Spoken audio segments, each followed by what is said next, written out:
رسول اللہ صلی اللہ تعالی علیہ وسلم فرماتے ہیں خیر الناس من ينفع الناس، لوگوں میں سب سے بہترین وہ ہے جو دوسرے لوگوں کو نفع دے۔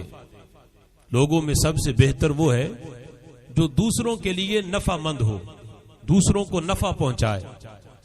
اب نفع پہنچانا عام ہے، زندہ بندہ ایک زندہ انسان کو بھی نفع دے سکتا ہے اور زندہ شخص انہیں بھی نفع دے سکتا ہے جو دنیا سے جا چکے ہیں۔ اور وہ نفع کس طرح پہنچاتا ہے؟ میرے آقا صلی اللہ تعالی علیہ وسلم ارشاد فرماتے ہیں، امام جلال الدین سیوطی نے اس حدیث کو نقل کیا، حضور نے فرمایا امتی امت مرحومت، میری امت امت مرحومہ ہے۔ صحابہ نے پوچھا محبوب اس کا مطلب کیا ہے کہ آپ کی امت امت مرحومہ، جس پر رحم کر دیا گیا، جس پر رحمت کی گئی، اس کا مطلب کیا ہے؟ تو فرمایا کہ تدخل قبورها بذنوبها وتخرج من قبورها لا ذنوب عليها۔ اس کا مطلب یہ ہے کہ میری امت جب دنیا سے فوت ہو کر قبر میں جائے گی تو ان پہ بہت سے گناہوں کا بوجھ ہوگا۔ جب قبر میں جائیں گے تو ان پہ گناہ ہوں گے، ان کے نامہ اعمال گناہوں سے بھرے ہوئے ہوں گے، لیکن جب قبر سے باہر نکلیں گے فرمایا کہ لا ذنوب علیہا، ان پہ کوئی گناہ بھی باقی نہیں رہے گا۔ قیامت کے دن جب قبروں سے اٹھیں گے تو ان پہ کوئی گناہ بھی نہیں ہوگا۔ تو صحابہ نے پوچھا محبوب قبر میں جا کر پہنچ کے اس بندے کے گناہ کدھر گئے؟ حالانکہ قبر میں پہنچ کے تو نہ توبہ ہے، قبر میں پہنچ کے نہ نماز ہے، نہ کوئی روزہ، نہ حج، نہ کوئی زکوٰۃ، تو کس عمل کی وجہ سے قبر والے کے گناہ معاف ہوئے؟ تو میرے آقا فرماتے ہیں قبر والے کا تو کوئی عمل نہیں تھا، وہ تو جب قبر میں گیا تھا گناہ ساتھ لے کے گیا، اس کے عمل کی وجہ سے گناہ معاف نہیں ہوئے، بلکہ گناہ کی معافی کا سبب یہ ہے باستغفار المؤمنین، پیچھے جو لوگ زندہ تھے وہ مرنے والے کے لیے استغفار کرتے رہے، اس کے لیے اصالِ ثواب کرتے رہے، اس کے لیے دعائے مغفرت کرتے رہے، جس کے سبب رب ذوالجلال نے قبر والے کے گناہوں کو معاف فرما دیا۔ قبر والے کے گناہ کو اللہ تعالیٰ نے اس سبب سے، مومنین کے استغفار کی وجہ سے۔ اب مومنین اگرچہ اس انداز میں محفل سجا کے استغفار نہ بھی کریں، زندہ بندہ جو مومن ہے 5 وقت کی نماز پڑھے تو اس میں بھی دنیا سے جانے والوں کے لیے استغفار موجود ہے۔ رب اغفر لی ولوالدی وللمؤمنین یوم یقوم الحساب، اللہ میری مغفرت بھی فرما، میرے والدین کی بھی فرما، اور قیامت تک جتنے مومنین آئیں گے یا دنیا سے جا چکے ہیں اللہ سب کی مغفرت فرما۔ 5 وقت کی نماز میں بھی مومنین کے لیے استغفار موجود ہے۔ فرمایا جو زندہ بندے دنیا سے جانے والوں کے لیے استغفار کرتے ہیں اللہ اس کے سبب قبر والے کے سارے گناہ معاف فرما دیتا ہے۔ اور والدین بالخصوص وہ قبر میں پہنچ کر اپنی اولاد کو فائدہ دیتے ہیں۔ ایک تو ہے نا جو اولاد نے والدین کو فائدہ پہنچانا ہے، اور ایک یہ ہے کہ والدین اگرچہ دنیا سے چلے جائیں وہ قبر کے مکی بن جائیں، والدین کا اپنی اولاد کے ساتھ رشتہ ایسا ہے جو قبر میں پہنچ کر بھی اپنی اولاد کے لیے نفع مند ہوتے ہیں۔ والدین دنیا میں موجود ہوں، زندہ ہوں، کوئی کام کاج نہ بھی کر سکیں، ماں بوڑھی ہو جائے، اگرچہ اب وہ اولاد کو کھانا پکا کے نہ دے سکے، چارپائی سے اٹھ نہ سکے، باپ بوڑھا ہو جائے، وہ کما کے اولاد کو کھلا نہ سکے، وہ بھی چارپائی کے ساتھ لگ جائے، چارپائی سے اٹھ نہ سکے، لیکن پھر بھی ان کا گھر میں موجود ہونا یہ اولاد کے لیے اتنا نفع مند ہے کہ کچھ گناہ کبیرہ ایسے ہیں جو رب ذوالجلال کسی عمل کی وجہ سے معاف نہیں کرتا، وہ گناہ اللہ والدین کی خدمت کی وجہ سے معاف فرماتا ہے۔ تو یہ بھی اولاد کے لیے نفع مند، ان کا وجود، ان کا گھر کے اندر موجود ہونا، اللہ کی خاص رحمتوں کے دروازے اس گھر پہ کھلتے ہیں جس میں کوئی بوڑھا باپ موجود ہے یا بوڑھی ماں موجود ہے، اولاد ان کی خدمت کرے تو رب ذوالجلال اپنی خاص رحمت کے دروازے اس گھر پہ کھول دیتا ہے۔ دنیا میں موجود ہوں تو پھر بھی نفع دیتے ہیں، اور اگر والدین دنیا سے چلے جائیں پھر بھی وہ اولاد کے لیے نفع مند ہیں۔ کس طرح؟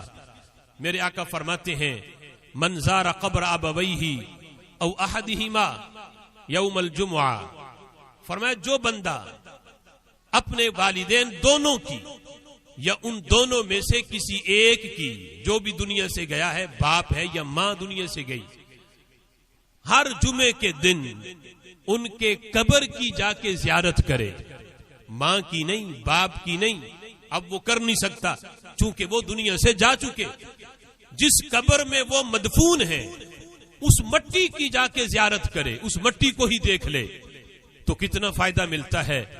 میرے آقا فرماتے ہیں کتب عند اللہ برا، رب ذوالجلال کے ہاں وہ بندہ، اس کا شمار اللہ اپنے ولیوں میں کرنا شروع کر دیتا ہے۔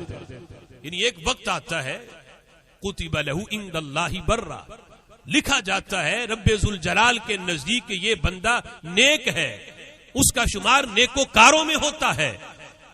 والد کی زیارت نہیں، ماں کی زیارت نہیں، جس قبر میں وہ مدفون ہے صرف اس قبر کی جا کے زیارت کرے، اس مٹی کو دیکھے تو اس کے دیکھنے پہ رب ذوالجلال اولاد کے گناہ معاف فرماتا ہے اور اس کا شمار اللہ اپنے نیک کار بندوں میں فرماتا ہے۔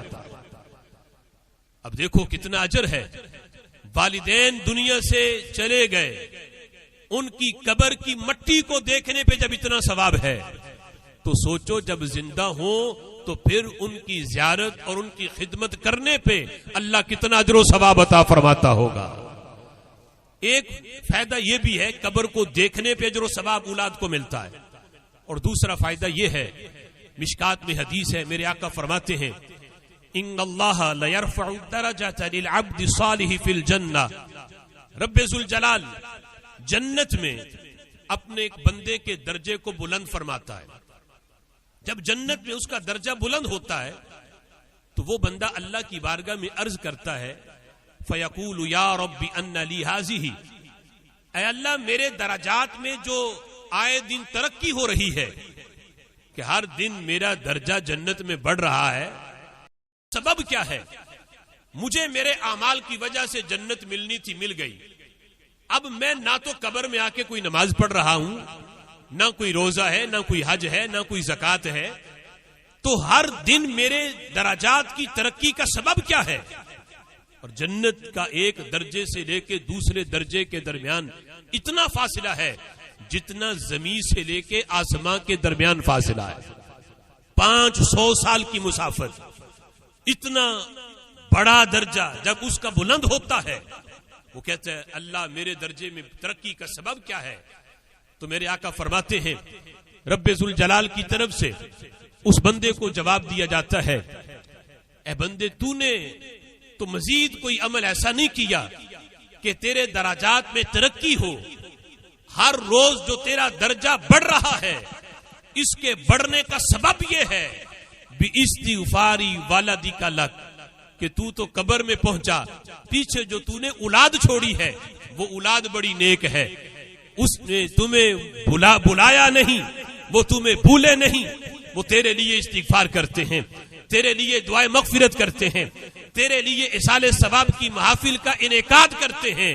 میں نے تیرے بیٹے کا تیرے لیے استغفار کرنے کی وجہ سے جنت میں تیرے درجے کو بلند فرما دیا ہے، تیرے عمل کی وجہ سے بلند نہیں ہوا، تیری اولاد نے تیرے لیے استغفار کی، اس وجہ سے جنت میں تیرا درجہ بلند ہوا۔ تو فرمایا جس وقت وہ بندہ یہ سنتا ہے کہ میری اولاد آج بھی وہ مجھے بھولی نہیں، مجھے دفنانے کے بعد انہوں نے دعائیں مغفرت کا سلسلہ بند نہیں کیا، وہ آج بھی میرے لیے سال ثواب کرتے ہیں، تو باپ یا ماں خوش ہو کر رب ذوالجلال کی بارگاہ میں عرض کرتے ہیں اے اللہ قرآن میں تیرا وعدہ ہے حل جزاء الاحسان الا الاحسان، کہ احسان کا بدلہ احسان ہوتا ہے، اے اللہ میری اولاد دنیا میں غموں کے ماحول میں رہ کے وہ مجھے نہیں بھولے تو میں جنت کے پر نور فضاؤں میں رہ کے اپنی اولاد کو کیسے بھول سکتا ہوں؟ اے اللہ تیرا وعدہ ہے، احسان کا بدلہ احسان ہوتا ہے. جس بیٹے کی دعائے مغفرت کی وجہ سے جنت میں میرا درجہ بلند کیا گیا، میں جنت میں رہ کے تجھ سے دعا کرتا ہوں اے اللہ تو میرے بیٹے کو بھی جنت عطا فرما دے. یہ بھی ہے قرآن میں جنتی جنت کے اندر جس چیز کی تمنا کریں گے جو مانگے گے انہیں ملے گا. تو ذرا سوچو آج دنیا میں رہ کے اولاد اپنے فوت شدہ والدین کے لیے دعا مانگے، اگر وہ جنتی ہیں تو وہ جنت کے ماحول میں رہ کے وہاں رہ کے ہمارے لیے اللہ کی بارگاہ میں دعا مانگے تو یقیناً رب ذوالجلال ہماری دنیا کی مشکلات بھی حل فرمائے گا، آخرت کی مشکلات بھی حل فرما دے گا. اصال ثواب ایک ایسا عمل ہے جس کا قبر میں پہنچ کے قبر کے مکین کو بڑی شدت سے انتظار ہوتا ہے. میرے آقا فرماتے ہیں مل میت فی القبر الا کالغریق المتغوص. فرمایا جس وقت تم قبر میں اپنے کسی رشتہ دار کو جو دنیا سے گیا اس کو قبر میں دفن کرتے ہو میت کو، تو اس کی حالت یوں ہوتی ہے جس طرح تم میں سے کوئی بندہ پانی میں ڈوب رہا ہو اور ڈوبتا ہوا بندہ اسے تلاش ہے، انتظار ہے کہ کوئی میرا ہاتھ پکڑے اور مجھے ڈوبنے سے بچا لے. فرمایا جتنی شدت کا انتظار، یہ تشبیہ ہے انتظار میں، جتنی شدت کا انتظار ڈوبتا ہوا بندہ کرتا ہے کسی کا کہ ابھی کوئی میرا ہاتھ پکڑے گا مجھے ڈوبنے سے بچا لے گا، فرمایا اتنی ہی شدت کا انتظار قبر میں قبر کا مکین بھی کرتا ہے. جب تم اسے دفن کر کے واپس پلٹتے ہو تو وہ قبر میں اتنی شدت کا انتظار کرتا ہے. انتظار کس چیز کا ہے؟ ڈوبتے ہوئے بندے کو تو انتظار ہے کہ کوئی اس کا ہاتھ پکڑے ڈوبنے سے بچائے. قبر والے کو انتظار کیا ہے کہ کیا بھئی کوئی قبر کھودے گا، کوئی قبر سے باہر نکال لے گا؟ نہیں. قبر والا کس چیز کا انتظار کرتا ہے؟ میرے محبوب کے لفظ سنو، حدیث کے لفظ ہیں، فرمائے ینتظر دعوا. قبر کا مکین قبر میں رہ کے تمہاری دعا کا انتظار کرتا ہے. دعا کا انتظار. اگر میت مر کے مٹی سے مل گئی تو پھر انتظار کیسا؟ میرے محبوب علیہ الصلوۃ والسلام کے یہ لفظ بتاتے ہیں اگرچہ جو بندہ دنیا سے گیا وہ اپنے کپڑے بھی خود نہیں اتار سکا، وہ بھی تم نے پھاڑ کے اتارے، وہ نہلا بھی تم نے اس کو نہلایا، خود نہا بھی نہیں سکا، چل بھی نہیں سکا، اپنا ہاتھ تک نہیں ہلا سکا، لیکن تمہارے سامنے چونکہ اب یہ معاملہ برزخ کا ہے، تم سمجھ رہے ہو کہ اب یہ بے جان جسم ہے، اب یہ قبر میں پہنچے گا تو بالکل اس کا کوئی ادراک نہیں ہوگا. میرے محبوب فرماتے ہیں جو تم زندہ ہو کے آواز نہیں سن سکتے، قبر کا مکین قبر میں رہ کے وہ آواز بھی سن لیتا ہے. اس کا ادراک اتنا بڑھ جاتا ہے کہ تم جب میت کو دفنا کے واپس پلٹتے ہو تو تمہارے چلنے سے ہلکی سی آہٹ جو چلنے سے پیدا ہوتی ہے، قبر کا مکین 5 فٹ زمین کے اندر رہ کے تمہارے چلنے کی آواز بھی قبر میں سماعت کرتا ہے. یہ رب ذوالجلال نے تمہارے لحاظ سے آنکھوں میں پردہ ڈال دیا، تم نہیں دیکھ رہے، لیکن اس چارپائی پہ لیٹے والے شخص کو پتا ہے کہ میرے ساتھ کیا سلوک ہو رہا ہے. اس یہاں تک میرے محبوب فرماتے ہیں جس وقت جنازہ لے کے چلو تو آرام آرام سے چلو، تمہارے تیز چلنے سے بھی میت کو تکلیف ہوتی ہے. یہ تمہارے نزدیک ہے کہ تم سمجھ رہے ہو کہ یہ تو ہاتھ بھی نہیں ہلا سکا، اب اسے جس طرح چاہیں اسے چیر پھاڑ کرتے رہے، اسے کوئی ادراک نہیں. فرمایا جنازہ آہستہ لے کے چلو، تمہارے تیز چلنے سے بھی تکلیف ہوتی ہے. اور یہاں تک میرے محبوب علیہ الصلوۃ والسلام کا دین بتاتا ہے، ایک شخص کو میرے محبوب نے قبر کے اوپر کوہنی رکھ کے بیٹھے دیکھا. اب میت کے اوپر تو نہیں رکھی تھی، کوہنی ٹیک اس نے قبر پہ لگائی. میرے محبوب نے جھڑکی دی اسے، فرمایا اپنی کوہنی قبر سے ہٹاؤ، تو نے قبر والے کو تکلیف پہنچائی ہے، کل قیامت کے دن یہ رب سے تمہاری شکایت کرے گا. تو پتہ چلا کہ قبر والے کا ادراک مرنے کے بعد مزید بڑھ جاتا ہے، اس کے حواس مزید تیز ہو جاتے ہیں۔ آج اگر ہم کسی کمرے کی چھت کے نیچے آرام کر رہے ہوں، اوپر کوئی بندہ چل رہا ہو تو ہمیں تو کوئی تکلیف نہیں ہوگی کیونکہ اوپر چھت ہے، لیکن میرے آقا فرماتے ہیں اگرچہ تم نے قبر پہ چھت بھی ڈالی ہے لیکن قبر کے اوپر کوہنی رکھنے سے بھی میت کو تکلیف پہنچتی ہے۔ اب اس کی تکلیف کیسی ہے، اس کا کیسا ادراک ہے، یہ ہم نہیں دیکھ سکتے چونکہ ہم عالم دنیا میں ہیں، قبر والا عالم برزخ میں ہے۔ تو میرے آقا فرماتے ہیں قبر والا قبر میں رہ کے تمہاری دعا کا انتظار کرتا ہے، وہ بڑی شدت کا انتظار کر رہا ہے۔ کن کی دعا کا؟ فرمایا تلحقہ من اب او ام او اخ او صدیق، وہ دعا جو اس کے والدین نے کرنی ہے، وہ دعا جو اس کی اولاد نے کرنی ہے، اس کے بھائیوں نے کرنی ہے، اس کے دوستوں نے کرنی ہے، ان سب کی دعا کا قبر والا قبر میں رہ کے انتظار کرتا ہے۔ اور جب دعا پہنچتی ہے میرے محبوب نے اگلی کیفیت بھی بیان کی، فَإِذَا لَحِقَتْهُ كَانَ أَحَبَّ إِلَيْهِ مِنَ الدُّنْيَا وَمَا فِيهَا۔ جب دعا پہنچتی ہے تمہاری 5 منٹ کی مانگی ہوئی دعا، قبر والا لے کے اتنا خوش ہوتا ہے، اگر دنیا میں رہ کے اسے پوری دنیا کی حکومت بھی مل جاتی، پوری دنیا میں جتنی مال و دولت ہے سارا اس کی ملک میں آ جاتا، وہ سب کچھ لے کے اتنا خوش نہ ہوتا جتنا تمہارا 5 منٹ کی مانگی ہوئی دعا لے کے خوش ہوتا ہے۔ پوری دنیا سے اور دنیا کے اندر جو کچھ ہے سب سے وہ دعا والا تحفہ جو ہے وہ قیمتی ہے۔ اور میرے محبوب فرماتے ہیں میرے صحابہ اپنے مردوں کو تحفے دیا کرو، جو قبر میں پہنچ چکے دنیا سے جا چکے انہیں بھی تحفے دیا کرو، زندوں کو تو ہم تحفے دیتے ہیں، قبر والے کو بھی تحفہ دیا کرو۔ اور میرے آقا علیہ الصلوۃ والسلام نے فرمایا ان ہدیۃ الاحیاء للاموات الاستغفار لهم، زندوں کا مردوں کے لیے تحفہ یہ ہے کہ ہاتھ اٹھا کے ان کے لیے بخشش کی دعا مانگے، ان کے لیے استغفار کرے۔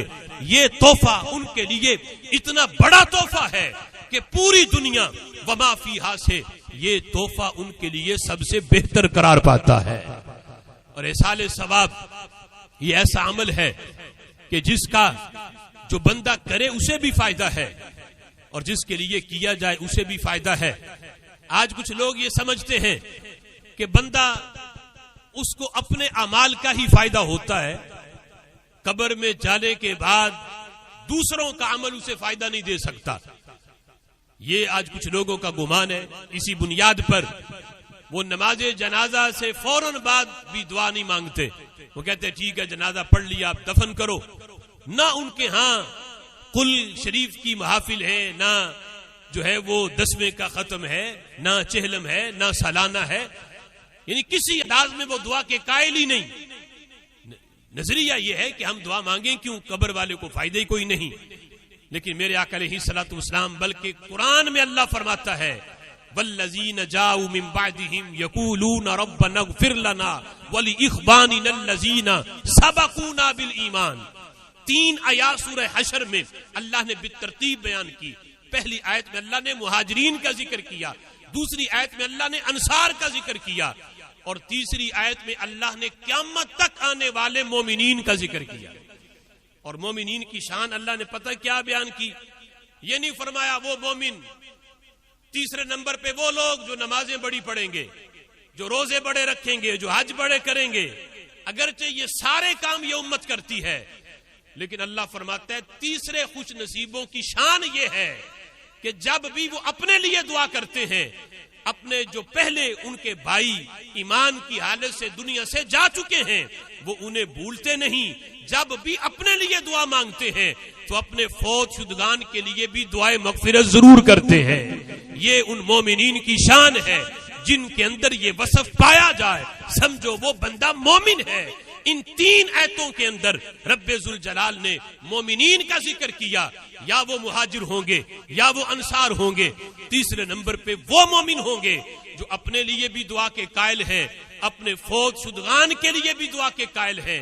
یہ ان کی پہچان اور ان کی علامت اللہ نے بیان کی، اور رب ذوالجلال کا فضل ہے وہ علامت جو اللہ نے قیامت تک آنے والے مومنین کی بیان کی ہے۔ مہاجرین اور انصار کے بعد رب ذوالجلال نے وہ علامت ہم مسلک حق اہل سنت و جماعت کو عطا فرمائی ہے.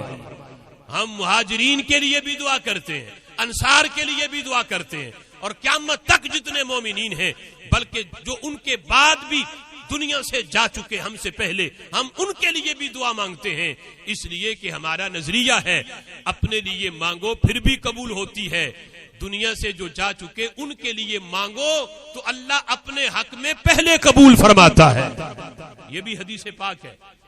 اپنے لیے بندہ مانگتا رہے وہ پتہ نہیں قبول ہوتی ہے یا نہیں ہوتی, لیکن اوروں کے لیے جو بندہ دعا مانگے اس کی قبولیت کی مہر میرے محبوب نے لگائی اس پہ, اور اس کی گارنٹی میرے محبوب نے دی.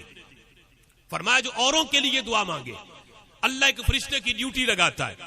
اللہ فرماتا ہے کہ جو اس نے دوسرے کے لیے مانگا اس کے حق میں یہ پہلے لکھا جائے, اسے یہ پہلے دیا جائے.